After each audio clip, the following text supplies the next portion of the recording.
Harold Hillman has a company called the Sigmoid Curve Consulting Group, and he's the executive coach for many individuals and companies here in New Zealand. Good morning, Harold. Good morning, Roman. Nice to have you in this brand new building. It is beautiful. Thank you. Oh, you mean the building, right? The building? Yeah. Yeah. Diversion and inclusion. We keep talking about this. How has the thinking shifted in time?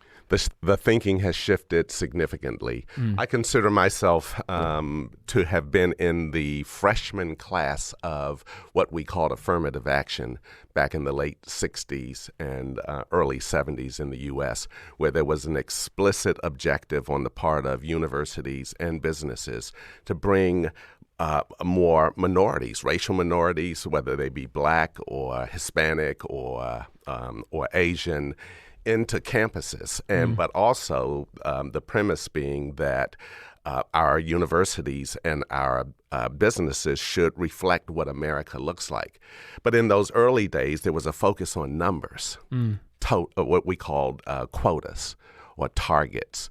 And I was one of 5 Black students in 1973 to be recruited into Muhlenberg College in Allentown, Pennsylvania. Five. Five. Out of how many? Out of roughly 2,000 students. Wow. And so there I was. And I was reminded on a daily basis that I was a token. And that so here you bring 5 healthy plants in to and plant them into soil that is not healthy or not inclusive, and that's that's a recipe for disaster. And that is the lesson learned from the early days of affirmative action in the U.S., where the focus was, and the intent was good, which is you do if around innovation.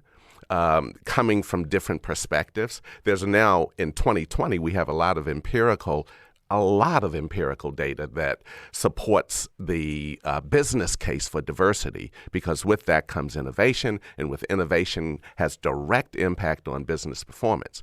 I love the way that you always do bring data in to support what you're saying. It's not just a Harold Hillman, I think that maybe this is true. Diversity once had a negative connotation associated with it, namely quotas and targets around women, ethnicity, all that kind of stuff. Has that narrative sentiment shifted to a whole lot more positivity, or are we kind of still getting there? We're getting there. We're getting there. But I am pleased to see that in New Zealand, we really are putting a huge emphasis on inclusion.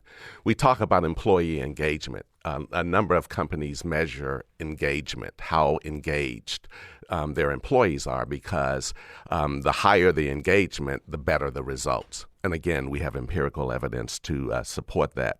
But a big part of that now is on inclusion. And diversity is still important, but you can bring 3 women, 4 racial ethnic minorities to the table. But if the culture requires them to be silent, if the culture requires them to be on mute, then there's no benefit associated with it. And so we, in the early days, we focused on the plants, bringing in diverse plants. Now, in 2020, we're focusing on the soil, and that for not only people who may be different from the majority, but even for the majority, you have to build a culture where you do feel a sense of belonging.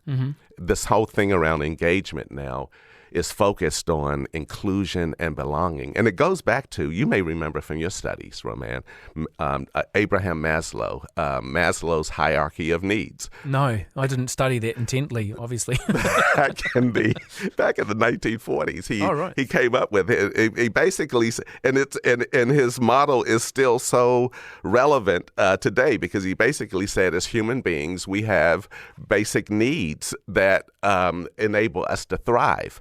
And companies and businesses now are realizing that, people come to work. Yeah, most of us need a paycheck. Of course, we're coming to, to make sure that we have a basic quality of life around us. But it's bigger than a paycheck. This whole thing around belonging, and that is a human need to be needed, a human need to be appreciated, that sense of belonging, that feeling of esteem that comes along with feeling like you've accomplished something. We used to, 30 years ago in business, the mental model was, aren't you lucky to work here?